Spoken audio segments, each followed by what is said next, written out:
अस्सलाम वालेकुम रहमतुल्लाहि व बरकातहू। मैं सभी प्रेस इलेक्ट्रॉनिक मीडिया का शुक्रिया अदा करता हूं कि जो मेरी शॉर्ट नोटिस पे इतने बड़े पैमाने पे सभी लोग आए। सभी का शुक्रिया अदा करता हूं। विषय माजी खासदार माजी आमदार के बारे में है, क्योंकि उसका काम हर एक को हैरेसमेंट करना, हर एक को ब्लैकमेल करना, हर एक को टॉर्चर करना। अभी मैं आपको बता दूं कि 1-2 लेटर मेरे भाई अब इस दुनिया में नहीं है, मरहूम सलीम खान मौला और उनके बच्चे, उनके बारे में टैक्स को सील करो बोलता, गिनती करो, अभी के उसमें टैक्स लगाओ।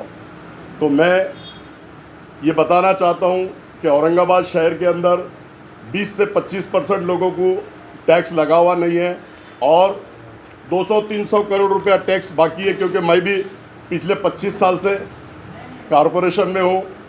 कारपोरेशन में हर बार आप देखो प्रोजोन पे कितने करोड़ टैक्स रुका हुआ है, टावरों पे रुका हुआ है, अनेक बड़े बड़े कॉम्प्लेक्स, बड़े बड़े कमर्शियल पे टैक्स रुका हुआ है।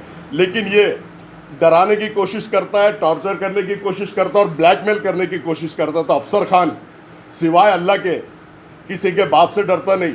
तेरे जैसे कई खासदार, कई आमदार आएंगे चले जाएंगे, लेकिन अफसर खान एक ऐसा पहाड़ है कि जहाँ बैठा है तेरे जैसे कई तूफान आके टकरा के चले जाएंगे और अफसर खान झाके वहीं रहेगा। अभी मैं आपको बता दूं कि जब 2014 में वो पहली बार आमदार बना, उसकी मंत्रालय से जो पेमेंट मिलती 1 लाख रुपए मिलती। 2017 में उसने जिस घर में वो रह रहा मन्नत, उसको उसने लिया 95 लाख में ऑन रिकॉर्ड, जबकि इसकी कीमत 2 से 2.5 करोड़ रुपया है। ये सिडको N12D सेक्टर, इसने बताया 95 लाख रुपए। और घर जब लिया तो उसको लगाया 2 कोटी रुपए, पूरा इंटीरियर डेकोरेटेड करके, सारे उसके फर्नीचर ये वो। अब ये 95 लाख रुपए, उसने खुद 95 लाख रुपए बता रहा, और जबकि इसकी कीमत 2 से 2.5 करोड़ रुपए वहाँ के एरिया की है। लेकिन उसने अपने रसूख का इस्तेमाल करके सिडको प्रशासन पे प्रेशर डाल के 95 लाख में रजिस्ट्री करके लिया। तो मैं आप लोगों के माध्यम से शहर को, ज़िले को, मराठवाड़े को और महाराष्ट्र को ये बताना चाहता हूँ कि 2017 में जब उसने पहली बार फॉर्म भरा था, उसके पास फॉर्म भरने के लिए पैसे नहीं थे। हमारे आरिफ मुल्ला ने भरा थे फॉर्म के पैसे। तो ये 3 कोटी 3 साल में आई कहाँ से? जबकि 3 साल में उसकी अगर पेमेंट लगा ले तो 36,000 रुपये होती। उसमें से उसके गाड़ी का भाड़ा, उसका डीजल, उसकी अपनी फैमिली का खर्चा, अब उसको माइनस कर दो 18 लाख रुपए, 18 बचे। तो 18 लाख में बचने के बाद 2017 में वो 3 कोटी की प्रॉपर्टी कैसे लेता और बनाता है? ये पैसा आया कहाँ से? ये सबको ब्लैकमेल करके, सबको टॉर्चर करके, सबको घुमा के वहाँ से पैसा आया। ये होगा 1 नंबर मन्नत। अब दूसरा मैं आपको बताने जा रहा हूँ। और इतनी भव्य इमारत बनाया, इतना बड़ा मन्नत बनाया, और मैं उसने सिर्फ 25 और 26 में, 17 में लिया, 25 और 26 में टैक्स लगाया। और इसका टैक्स कितना है? 4,000 रुपये। कितना? 4,000। जबकि उसको टैक्स लगना चाहिए 20,000 से 25,000। इतना भव्य मन्नत खड़े किया उसने। 4,000 रुपये और 25 और 26 से भर रहा, जबकि 17 में लिया उसने। और लोगों को बोलता है कि टैक्स भरो, सील करो। मतलब खासदार और आमदार रहे, उनको कानून अलग है और सामान्य नागरिक को कानून अलग है। ये मैं आप लोगों को बताना चाहता हूँ। दूसरा, लतीफ़ दुर्रानी से जो प्लॉट लिया उसने एफिडेविट करके दिया सिडको को। 2 करोड़ रुपए इसकी कीमत उसने बताया, जिसमें से उसने RTGS करके दिया पैसे, और इसके साथ एक इम्तियाज जलील, खलील, महबूब जानकर, ये दोनों ने पार्टनरशिप में लिए, जानकर ने, महबूब जानकर ने। और इसने ये एफिडेविट दिया उसने कि सिडको के अंदर मेरी कोई प्रॉपर्टी नहीं है, जबकि ऑलरेडी ये मन्नत उसके नाम पे है। और सिडको का नियम ऐसा है कि एक शख्स को एक ही प्रॉपर्टी दी जाती है, एक ही भूखंड दिया जाता। इसने दिशा भूल करा। तो मैं पूछना चाहता हूँ सिडको प्रशासन से, क्या आप इसने फसवनुक करा, एफिडेविट दिया, तो आप गुना दाखिल करेंगे? और अगर गुना दाखिल नहीं करेंगे तो सिडको ऑफिस में बैठ के मैं जाके गुना दाखिल उसके ऊपर करने लगाऊंगा। और ये जो जितने गेम खेलता है उसको सारा ओपन करने का, एक्सपोज करने का काम आपके माध्यम से अफसर खान करेगा। और तीसरी आप कुछ चीज़ बता रहा हूँ, मन्नत 2 जो उसने बनाया अभी, ये उसके नाम पे नहीं है, जोहरा महबूब जानवेकर, जोहरा महबूब जानवेकर, जबकि इस प्लॉट की कीमत है 6 से 7 करोड़ रुपए। और वो खुद बोल रहा कि मैंने इतने 3 लिफ्ट लगाया, यहाँ से मटेरियल लाया, वहाँ से, ये इनके नाम पे रहने के बाद प्लॉट नंबर 9 N12D सेक्टर, ये इसके पूरे डॉक्यूमेंट मैंने निकाला, इनके नाम पे उसने रखा। जब उनके नाम पे रखा और 4 से 5 करोड़ रुपए उस पर खर्च कर रहा, तो ये लोगों की दिशा भूल कर रहा, लोगों को बता रहा, और इतना पैसा उसके पास आया कहाँ से? ये सब लोगों को ब्लैकमेल करके, लोगों को टॉर्चर करके, लोगों को धोखा देके उसने एक काम किया। और अभी उसका जो ऑफिस है, उनने 25 साल की लिस्ट पे वालदा के नाम पे लिया था, बेचारे मरहूम वालदा, उनको अल्लाह जन्नत नसीब करे। और वक्फ बोर्ड का नियम है कि जो इंसान लिस्ट पे लेता है वो अगर उनकी डेथ हो जाती है तो वो किसी और के नाम पे ट्रांसफ़र नहीं होता या लिस्ट बढ़ के नहीं मिलती। लेकिन इसने 25 साल, उसको 97 में उन्होंने लिया और 500 रुपये साल। अब आप बोलो, इतनी बड़ी इमारत, इतनी बड़ी जगह सिटी के अंदर 500 रुपये साल। अभी उसने 25 साल से उसको यूज़ कर रहा, 28 साल, लीज ख़त्म हो गया, अभी 3 साल हो गए, आज भी वो प्रॉपर्टी पे बैठा हुआ है। और वो बोलता है तो ये गरीब, यतीम, यसीर, बेसहाराओं की जगह है, उस पर कब्जा करके बैठा, 3 साल लिस्ट को ख़त्म हो गए, भव्य इमारत बनाया और गौर गरीब, यतीम, यसीर, बेसहाराओं की जगह पे वो बैठा। और इसका भी उसने 2 भाग में टैक्स लगाया, एक कमर्शियल, एक नॉन रेसिडेंशियल। नॉन रेसिडेंशियल जो टैक्स लगा है वो भरता है, और कमर्शियल को जो टैक्स है 10,15,000 रुपये आज की डेट में भी बाकी है। सारे मैंने रिकॉर्ड निकाला। खुद के घर में अंधेरा और लोगों पे उंगली उठाता, चिराग के नीचे अंधेरा है, पहले वो देख, वो भर, वो क्लियर कर, उसके बाद लोगों पे उंगली उठा। अरे मेरे भाई, मरून तो इस दुनिया में नहीं है, तू उनके ऊपर ब्लेम कर रहा। टैक्स सब पे रुका हुआ है, हम खारे नहीं, डुबारे नहीं तेरे जैसा। तूने जैसे 2-2 टैक्स एक ही प्रॉपर्टी को लगाया, नॉन रेसिडेंशियल भर रहा और कमर्शियल 10,15,000। अब रहा सवाल लीज डेट, ये मेरे पास पूरे लीज डेट के डॉक्यूमेंट है। मैंने माहिती के अधिकार में पूरे वक्त सेक्रेटरी को दिया, चेयरमैन को दिया, मिनिस्टर को दिया, सबको दिया कि इसकी लीज ख़त्म हो चुकी, 3 साल से वो वहाँ रह रहे कैसा, ऑफिस चला रहा कैसा उसका, और वहाँ पर कमर्शियल एक्टिविटीज़ कर रहा। और वहाँ पर 20 दुकानें निकल सकती, 10 फ्रंट में और उधर से भी रास्ता है 10 बैक साइड में। तो जैसे कि ये बोलता है कि गौर गरीबों को मिलना चाहिए, अरे तो पहले, सबसे पहले तेरा ऑफिस खाली कर, गौर गरीब लोगों को दे, 20 दुकानें वहाँ निकाल, 20 दुकानें निकाल के गौर गरीब लोग पेट भरेंगे ना। और रहा दुकान, भव्य इमारत बना, जो हमारे मौजन है मस्जिद के, मौलाना है, उन लोगों को दे। और तू सिर्फ जगह दे, बनाने का काम हम लोग सब मिलकर चंदा करके करेंगे। मौलाना लोग हमारी मस्जिद की खिदमत करते, अजान देते, और मौजन लोग, तो ऐसे लोगों को वो प्रॉपर्टी देना चाहिए। इसने खुद ब खुद छोड़ना चाहिए, नहीं तो मैं मुख्यमंत्री से, हमारे वक्त के मिनिस्टर से, चेयरमैन से, सेक्रेटरी से, सबसे गुहार लगाऊंगा। मैंने माहिती के अधिकार में दे दिया कि इसका ऑक्शन करो, ऑक्शन करना चाहिए और गौर गरीब लोगों को ये जगह मिलना चाहिए। जो ये नाक के जैसा फंग तान के उस जगह पे बैठा, इसकी कोई अथॉराइट नहीं है, ये इलीगल वहाँ पे बैठा हुआ है, 3 साल हो गए लिस्ट ख़त्म हो गए। ये मैं आप लोगों के माध्यम से पूरे शहर को, ज़िले को, मराठवाड़े को और महाराष्ट्र को बताना चाहता हूँ। तो ये खुद इतने घपले करता है, गौर गरीबों की जगह पे बैठता है। आपने देखा होगा जालना रोड की उसने आवाज़ उठाया था वक्फ बोर्ड की, उसमें कहा था, वो वीडियो भी है मेरे पास, बोले तो वो वीडियो भी मैं आप लोगों को दिखाता कि यहाँ पर धन्ना सेठ बैठ के FIR कराऊंगा, FIR कराने के बाद यहाँ पर सारे जगह वक्त के पोजीशन में लूँगा और गौर गरीब लोगों को यहाँ पे दुकानें, मकानें बना के दूंगा। आवाज़ उठाया, ब्यागा घर में आई, पैसे लिया, खामोश बैठ गया। कोरोना काल था, 26 को उपोषण पे बैठने वाला था, FIR दर्ज कराने वाला था, झूठा मूठा कोरोना हुआ बोल के आइकॉन हॉस्पिटल में एडमिट हो गया। इतना नौटंकी है, इतना नौटंकी करता।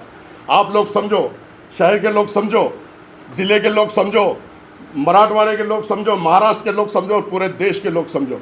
इसने इस तरह की हरकतें किया और अब ऑफिस का हो गया, अब उनके मिसेस के नाम पे दौलताबाद में एक जगह ली आधा एकड़ और दूसरी ली 1 एकड़। अब ये दौलताबाद के अंदर 1 कोटी और 1.5 कोटी, आप लोग भी जाके वहाँ पर मालूम कर सकते हैं, उसका भाव है। अब ये 1.5 एकड़ मिसेस के नाम पे उसने प्रॉपर्टी लिया जिसका भाव 1 करोड़ 1.5 करोड़ से है। तो इतना पैसा उसके पास आया कहाँ से? मेरी अदबन गुजारिश है मुख्यमंत्री साहब से, उप मुख्यमंत्री साहब से और सभी मिनिस्टर साहब से कि इसकी इंक्वायरी होनी चाहिए, डीप तक इसमें ऊपर जाना चाहिए, क्योंकि इतनी अवैध मालमत्ता, इतनी भव्य मालमत्ता ये लेता कहाँ से? इसकी पेमेंट कितनी है? 1 लाख मैंने आपको बताया। खासदार भी बना तो 1.78 है। 1.78 में 5 साल की कितनी होती है निकाल, और इसकी प्रॉपर्टी कितनी है? तो इसने सब अवैध प्रॉपर्टी बनाया। आप लोगों को मैं बता दूं कि गुटखे का धंधा शहर के अंदर चलता। इसने जाके खुद मारवाड़ी के पास रेड मारा, जबकि इसको कोई राइट्स नहीं है, लेकिन अपने ओहदे का गलत इस्तेमाल करके रेड मारा, उसको अटकाया। उसके बाद में अनवर जो गुटखे किंग है उसके साथ पार्टनरशिप किया। उसके बंगले पे भव्य पार्टी है, मेरे पास सारे फोटोज है, सारे प्रूफ है। अनवर के साथ पार्टनर बना, गुटखे में भव्य पैसे कमाया। उसके बाद में बायोडीजल में 3 लोगों के साथ पार्टनरशिप किया, उसमें पैसे कमाया। रेती का धंधा खुद उसके साथ में जो रहते उनके साथ मिलके किया। अनाज के जो रह जाते गरीब लोगों के 2 रुपये में जो अनाज मिलता राशन की दुकान पे, उनको उसको भी ब्लैकमेल करने का काम किया। तो इसका जो धंधा है ये सिर्फ लोगों को ब्लैकमेल करने का, टॉर्चर करने का, लोगों को दबाने का, धमकाने का और अपने पोस्ट का गलत इस्तेमाल करने का, लोगों पे प्रेशर डाल के इतनी भव्य प्रॉपर्टीज उसने बनाया।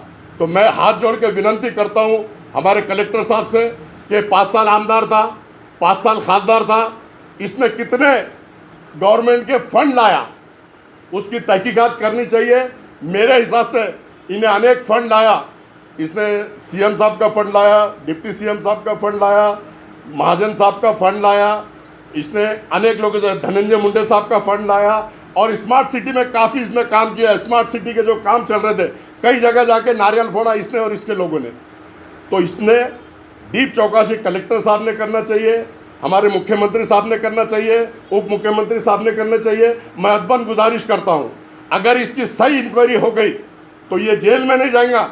तो आपके माध्यम से मैं चैलेंज के साथ बोलता हूँ कि इसने जेल में जाना चाहिए। इसकी जगह जेल में है, इसकी जगह रोड पे और लोगों में नहीं है। ये जो भ्रम फैलाता है, जो लोगों को उकसाता है और लोगों में जो कौम और मिल्लत की बात करता है और कौम और मिल्लत की प्रॉपर्टी पे तू बैठता है, गोर गरीब यतीम यसीर सारा की जगहों पे तू बैठता है, ऐसा अगर ये कर रहा है तो इसके ऊपर कड़क कार्रवाई होना चाहिए। आपके माध्यम से मैं ये बताना चाहता हूँ और किसी को कुछ पूछना है तो पूछ सकते हैं। तो भाई आप ये हमेशा एमएन के अगेंस्ट भी क्यों रहते? क्या एमएन पार्टी से आपका कोई विवाद है? बड़ा मुद्दे उठाते एमएन के खिलाफ जाते हैं। बड़ा अच्छा सवाल किए। देखो, मैं वंचित बहुजन अघाड़ी में काम करता हूँ। आदरणीय नेता मेरे प्रकाश अंबेडकर साहब है। मेरी दुश्मनी ना एमआईएम पार्टी से है, ना मेरी दुश्मनी शिवसेना से है, ना मेरी दुश्मनी बीजेपी से है। मेरी लड़ाई तत्वों की होती है। मैं लड़ाई तत्वों की लड़ता, जो गलत करता है उसका पर्दाफाश करने का काम मैं करता हूँ।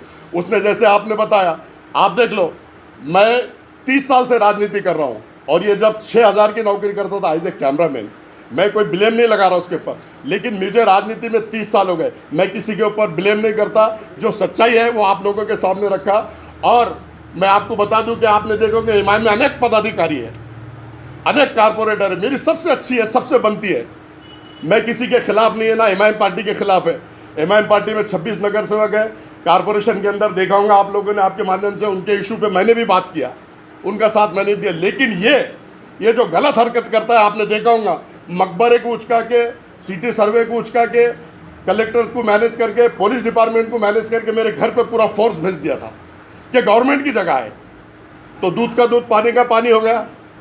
उन्होंने गिनती करे, बलजबरी हमारे जगहों में घुसे, इसने घुसने लगा। और उसका बेटे का एक फेसबुक लाइव देखा कि हमने कुर्सी का कभी गलत इस्तेमाल नहीं किया। अरे ये गलत इस्तेमाल नहीं तो क्या है?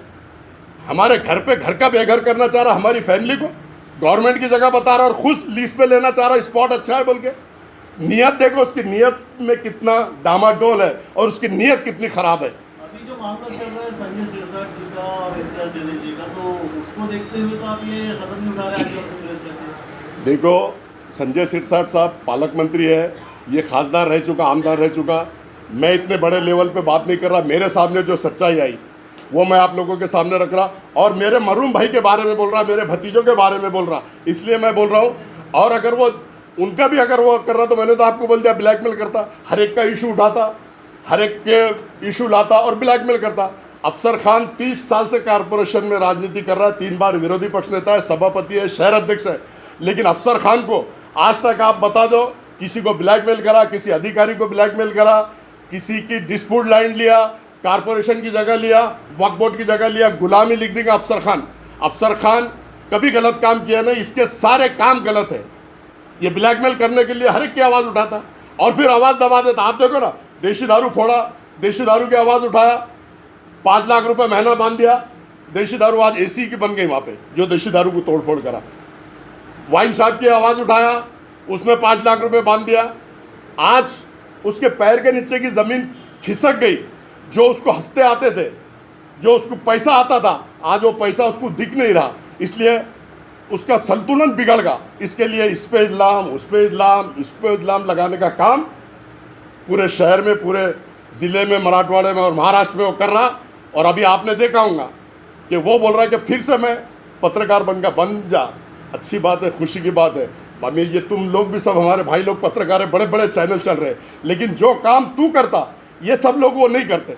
लेकिन तू भी इनके जैसा सच्चाई को सामने ला, सच्चाई कर, ब्लैकमेल का धंधा मत कर और ब्लैकमेल मत कर, लोगों को टॉर्चर मत कर। मेरी ये बोलना है आपके माध्यम से। साहब, आपने मन्नत टू का अभी सब्जेक्ट निकाला, वो जोहरा महबूब अली जो है उनका एनओसी उसको नहीं है, ऐसा बोल रहे हैं। देखो, दोनों मन्नत को ना तो सिडको की एनओसी है ना कारपोरेशन का परमिशन है। मैंने 2004 से लेके N12 में कितने लोगों को परमिशन दिया वो भी मैंने निकाला। कंप्यूटर में हमारे पास कल कारपोरेशन में मैं, मेरा दोस्त सभापति, हम सब गए थे। मेरे पास सारा रिकॉर्ड है 2014 से लेके 2025 तक। वहाँ पर किसी का भी परमिशन नहीं है। दोनों जो मन्नत है वो इलीगल बने हुए हैं, ना उनको सिडको की एनओसी है ना कारपोरेशन का परमिशन है। इतना बड़े इमारतें खड़े किया उसने एक अपनी पोस्ट के दम पे कि मेरा कोई कुछ नहीं बिगाड़ेगा। लेकिन ऊपर वाले के पास देर है, अंधेर नहीं। ज़रा रुको, ठहरो, इंतज़ार करो, सब आगे आगे सच्चाई भी सामने आएगी और होगी। दूसरी बात मैं आपको बता दूं, हारिस और मोरिस इसके दोनों पार्टनर हैं।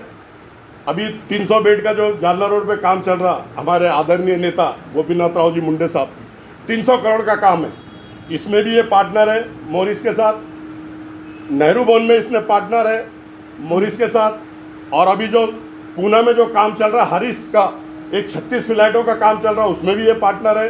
एक 72 फ्लैटों का काम चल रहा, उसमें भी पार्टनर है। अनेक जगहों पे ये पार्टनरशिप करता है, लोगों को टॉर्चर करता है, लोगों को दबाता है। आपने देखा होगा अभी तुम्हारे आम खास पे जो भव्य ऑफिस बन रहा था वक्फ बोर्ड का और माइनॉरिटी डिपार्टमेंट का, उसको क्या ज़रूरत थी इसके काम रोकने की? क्योंकि जब ये वक्फ बोर्ड का मेंबर था, 3 साल वक्फ बोर्ड का मेंबर था, खासदार था, इसी के पीरियड में वो काम मंजूर हुआ है। अभी ये खासदार नहीं है, ये वक्फ बोर्ड का मेंबर नहीं है, तो इसको गांधी जी ने मिला ना कमिश्नर, इसके लिए जाके उसने बंद करा प्रेशर डाल के। तो इसका धंधा ही कमीशन लेना है, लोगों को ब्लैकमेल करना है, इसलिए वो काम उसने रोका। एक अच्छा काम होने जा रहा था और ग्राउंड को मुझे मालूम है ना, मैं उस पर क्रिकेट खेला हुआ है, फुटबॉल मेरी टीम खेलती, मेरे बच्चे वहाँ पर खेलते, मैं खुद खेला हुआ है। ग्राउंड एक अलग है और ये ऊपर के लेवल पे ऊपर जाके बन रहा है। उसमें आपको वक्फ बोर्ड ने भी, सचिव ने भी उसको क्लियर किया कि ग्राउंड को कोई धक्का नहीं है, लेकिन ग्राउंड के आड़ में लोगों की भावना से खेलना, लोगों की भावना भड़काना इसकी आदत है। और खुद का उल्लू सीधा करना, गांधी जी लेना, ब्लैकमेल करना, बैग भरना और मुंह आवाज़ बंद कर देना। जितने भी इसने आवाज़ उठाया, एक का आप रिजल्ट बता दो, मैं गुलामी लिख के दूंगा इस शहर में, आपकी भी और सबकी। सब मैनेज होता हो, हर जगह आवाज़ उठाता, मैनेज हो जाता और मैनेज होकर काम करता। अपना घर भरे, दुनिया जाए किधर भी, अपना घर भरे, अपना घर, अपना विकास, अपने फैमिली का विकास। 2-2 मन्नत, अनेक लोग, सिडको में एक होटल में पार्टनरशिप, अनेक काम वो करता है। सिर्फ खुद का विकास करता है, ना शहर का विकास करा, ना ज़िले का विकास किया, ना किसी का विकास किया। खुद का विकास करने का काम उसका है। ऐसा मैं आपके माध्यम से कहना चाहता हूँ। आपको अकेले कोई नोटिस क्यों भेजा हो, क्यों टारगेट पर? मेरे अकेले को नहीं, मेरे दूर दूर तक कुछ नहीं, टैक्स बाकी है ना, हम एक्सेप्ट कर रहे हैं ना, क्या लगेगा उसका, इंटरेस्ट लगेगा। कई लोगों पे बाकी करोड़ों, जैसे मैंने अभी आपको बताया प्रोजोन का है, टावर वालों का है। तो वो सलीम मतलब मेरे को दबाना चाहता हो कि मेरे भाइयों के ऊपर हाथ रख के, मेरे भतीजों को करके कि मैंने दबना और उसको बोलना। अरे अफसर खान का सर अगर झुकता है तो अल्लाह ताला के सामने तेरे जैसे 56 खासदार आएंगे और 56 खासदार जाएंगे। अफसर खान ना कभी डरा है, ना कभी डरेगा, ना कभी झुकेगा। सच की लड़ाई लड़ता है और सच की लड़ाई लड़ेगा। आदरणीय बाला साहब अम्बेडकर ने हमको बताया कि सच्चाई रास्ते पे चलो, सच का साथ दो, गोर गरीब लोगों के काम करो। और मैं 25-30 साल से गोर गरीब लोगों के ही काम करता, सलम से चुन के आता, 3 बार विरोधी पक्ष नेता ऐसे ही नहीं बना मैं, मुझे लोगों ने बनाया, 25 नगर सेवक, 26 नगर सेवकों ने। मैं इंसाफ की लड़ाई लड़ता हूँ और लोगों को न्याय और इंसाफ देने का और विकास का काम, विकास इसलिए मुझे किराड़पुरा से मेरा खुद का वोट नहीं है, ना मेरा कोई खानदान का वोट है, ना मेरा कोई रिश्तेदार। 2 बार मुझे चुन के दिया, भीमनगर से चुन के दिया, भौसिंगपुर से चुन के दिया। क्यों दिया? कि मैं विकास पुरुष के नाम से जाने जाता हूँ और लोगों के विकास करता हूँ। मैं लोगों के आड़ी अड़चन में जाता हूँ। मैं नाइट में कितने भी हादसे होने तो पुलिस स्टेशन पहुँच जाता हूँ, स्पॉट पे पहुँच जाता हूँ। लोगों की मदद करना मेरा काम है और मैं करता हूँ, इसलिए मुझे लोग बार बार चुन के देते हैं, ऐसा मैं बताना चाहता हूँ। वो बोर्ड की 100-125 एकड़ प्रॉपर्टी उनके पास होने की भी बात है। ये देखो, वक्फ बोर्ड की प्रॉपर्टी मैंने ये दिया, उसके मेरे पास माहिती का अधिकार है, लेकिन वक्फ बोर्ड ने हमको ऐसा दिया कि हमको जब मालूम पड़ेगा, वक्फ बोर्ड को सब मालूम है, ये मेंबर है ना, ये मेंबर है, चेयरमैन के साथ बैठता है मीटिंग में। और मैं भी एक लेटर दे रहा हूँ वक्फ बोर्ड को कि इसके कार्यकाल में 3 साल के अंदर कितने प्रस्ताव मंजूर हुए और कितने लोगों को जगह अलॉट किया और कितने इसने लिया और इसके रिश्तेदारों के नाम पे लिया, वो सारी माहिती अभी मैं निकाल रहा हूँ। उनका लेटर का भी जवाब दे रहा हूँ मैं। सच्चू का लेटर आया मेरे को कि अभी हम मालूम करके बोलेंगे। मेरे हिसाब से, मेरी मालूमात के हिसाब से बम्बई में जगह है वक्फ बोर्ड की, पूना में जगह है, औरंगाबाद में जगह है, पीसा देवी पे जगह है, ढोरकिन पे जगह है। तो ये जगहों का सब जब डॉक्यूमेंट लूँगा तो डंके की चोट पे बात करूँगा और डॉक्यूमेंट आएंगे।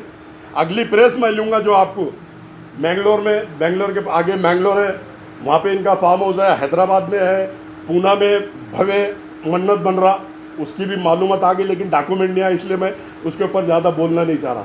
मलाड में ब्रॉडकास्टिंग का ऑफिस बड़ा डाले जा रहा, गोरेगांव में डाला जा रहा। ये सारे डॉक्यूमेंट को मैंने आदमियों को काम को लगाया, क्योंकि मैं किसी को खुद होके छेड़ता नहीं और मुझे कोई छेड़े उसको मैं छोड़ता नहीं। ये मेरा फंडा है और मुझे कोई छेड़ा तो मैं उसको छोड़ता नहीं है, स्पष्ट आपके माध्यम से बताना चाहता हूँ। सर, अभी आपने कहा कि इतना बड़ा भ्रष्टाचार ऐसा आप आरोप लगा रहे हैं, सारी बात है। आप अकेले एक तरफ है, पूरे शहर में और भी के पार्टी के लीडर है बबड़े, वो एक तरफ शहर में सन्नाटा क्यों इतना बड़ा प्रकरण सामने आता है? आप क्या समझते हैं, इसके पर क्या कहेंगे? खामोशी क्यों? देखिए, सच्चाई सामने लाने के लिए बहुत बड़ा जिगरा लगता है और अफसर खान के पास अल्लाह ताला ने वो हिम्मत, वो ताकत और वो जिगरा दिया कि अफसर खान, आपने देखा होगा, मिनिस्टर से भी टकराता, मुख्यमंत्री के भी खिलाफ बोलता, उप मुख्यमंत्री के भी खिलाफ बोलता और ये गिरे हुए खासदार और आमदार के भी खिलाफ बोलता। जो गलत है उसके खिलाफ मैं बात करता हूँ और हमेशा करते रहूँगा, चाहे इसमें मेरी जान क्यों नहीं जाती। मैं किसी के बाप से डरने वाला नहीं। सर, से पहले हमने कई बार मैं से बातचीत किया हूँ जो प्रेस के अंदर, वो आप भी आरोप लगाते हैं कि आपकी भी जो है तो बड़े बड़े कारोबार है, गलत के कारोबार, ये आपके पे आरोप लगते हैं, इसके ऊपर आप क्या कहेंगे? अरे आरोप लगाना इसका धंधा ही है ना। ये कितने धंधे बता दिया आपको, कितने जनों के साथ पार्टनरशिप कर रहा है। मेरा एक बता दो, गुलामी लिख के दे दूंगा, एक बता दो ना। हमारा 25-30 साल में ना हमारा कोई रिकॉर्ड है पुलिस स्टेशन में, ना कहीं हमारे पे केस है, ना हमारे ऊपर कोई झगड़े लफड़े के केस है, ना ज़मीन जायदाद के केस है, ना हम ऐसे लफड़े करते हैं। हम ऑथेंटिक काम करते हैं, ऑथेंटिक रहते हैं। इसलिए तो आज मेरे साथ जितने भी कारपोरेटर थे 95 से लेके आज तक, मार्केट में कितने हैं बताओ ना। एमआईएम जो आई है, लोगों की भावना से खेड़ी, लोगों के जज्बात से खेड़ी, फाइट करने वाला सिर्फ अफसर खान है और सच्चाई को सामने रखने वाला अफसर खान है। और आदरणीय हमारे नेता प्रकाश अंबेडकर साहब कभी भी बोलते हैं कि सच्चाई को छोड़ो मत, टकराने की ताकत सबसे रखो, अल्लाह भी आपका साथ देगा, गोर गरीब लोग भी आपका साथ देंगे। आदरणीय बाला साहब मेरे हमेशा ऐसा कहते हैं। सर भाई, जो ये प्रकाश अम्बेडकर साहब के बारे में क्या आ गया कि दूध का जला छाछ के पीछे, इस बारे में क्या कहेंगे? आपने देखा होगा, बड़ा अच्छा सवाल है ये भी। आपने देखा होगा, दूध भी इसने जलाया, छाछ भी इसने पिया। जब ये खासदार चुन के आ गया, बाला साहब अम्बेडकर और पूरा बौद्ध समाज ने इसको साथ दिया, 1,40,000 वोट देकर इसको खासदार बनाया। और जब आमदार का टाइम आया जब 20 से 25-30 आमदार चुनकर आ सकते थे महाराष्ट्र के अंदर, वंचित बहुजन आघाड़ी और एमआईएम के। खुद युति इसने तोड़ा, जग जाहिर है। बीजेपी से पैसा लेके युति इसने तोड़ा, और युति तोड़ने वाला ये है, जला हुआ दूध भी इसने पिया, छाछ भी फूक फूक के इसने पिया, और युति भी इसने तोड़ा। ये जग जाहिर है। युति ना बाला साहब ने तोड़ा है ना करा, टाइम पे इसने युति तोड़ा, ऐसा मैं आपके माध्यम से बताना चाहता हूँ। पालक मंत्री साहब के साथ आपको कुछ बातचीत हो गई है कि इस मामले में? देखो, पालक मंत्री साहब से अगर मेरा कोई काम होगा, वो शहर के पालक मंत्री है, मैं उनके पास जाऊंगा। इस मामले में ना मेरी उनसे कोई बात हुई, ना मैं उनसे कोई बात करा। मैं जब मेरा अगर कोई काम रहेगा, अभी मेरा कोई काम है नहीं, पालक मंत्री साहब के भी पास मैं जा सकता, मुख्यमंत्री साहब के पास भी मैं जा सकता, उप मुख्यमंत्री साहब के पास भी मैं जाता। मैं एक सामान्य नागरिक हूँ, बताऊंगा ना उनको। या प्रेस में मैंने बोल दिया, अगर वो मुझे बोलते हैं क्या क्या है बताओ, तो मैं बताऊंगा। कब जाएंगे उनको मिलने? मैं नहीं जाऊंगा, उन्होंने मुझे बुलाना चाहिए, मैं क्यों जाऊँ? ये उनको जाकर के एक संवैधानिक पद पे बैठे, मैं मुख्यमंत्री साहब के पास जाने वाला हूँ, उप मुख्यमंत्री। पालक मंत्री साहब है, पालक मंत्री साहब अगर मुझे बुलाते हैं, मुझे कॉल करते हैं, तो आई एम रेडी, मैं जाऊंगा, कोई बात नहीं। क्योंकि इसका भ्रष्टाचार ओपन करना पालक मंत्री साहब का भी काम है, सीएम साहब का भी काम है, डिप्टी सीएम साहब का भी काम है। मैं हर जगह फाइट, और मैं ऑथेंटिक बात कर रहा हूँ, मैं कोई हवा में बात नहीं कर रहा, सारे डॉक्यूमेंट के साथ बात कर रहा हूँ। और अगले सारे डॉक्यूमेंट, उसके काफ़ी डॉक्यूमेंट्स 8-10 दिन में आ रहे हैं, फिर 8-10 दिन में आप लोगों को बुलाऊंगा, दावत दूंगा, और फिर उसका बहुत बड़ा भ्रष्टाचार ओपन करूंगा, ऐसा मैं आपके माध्यम से कहता हूँ। भूमिका आहे की अफसर खानची भूमिका आहे की वंचित बहुजन आघाडी? हे बघा, वंचित बहुजन आघाडीचीच भूमिका आहे। अफसर खान वंचित बहुजन आघाडीचा सिपाही आहे, बाळासाहेबांचा सिपाही आहे। प्रकाश आंबेडकर साहब की भूमिका मैं लेकर ही सामने आता हूँ, लोगों के सामने जाता हूँ। वंचित बहुजन आघाड़ी की ये पूरी भूमिका है, पूरी वंचित बहुजन आघाड़ी, बाला साहब का हाथ मेरे सर पे है, मेरे साथ है। मैं वंचित बहुजन आघाड़ी का ही काम करता हूँ, और वंचित बहुजन आघाड़ी का ही सिपाही हूँ, और बाला साहब का सिपाही हूँ, ऐसा आपके माध्यम से कहता हूँ।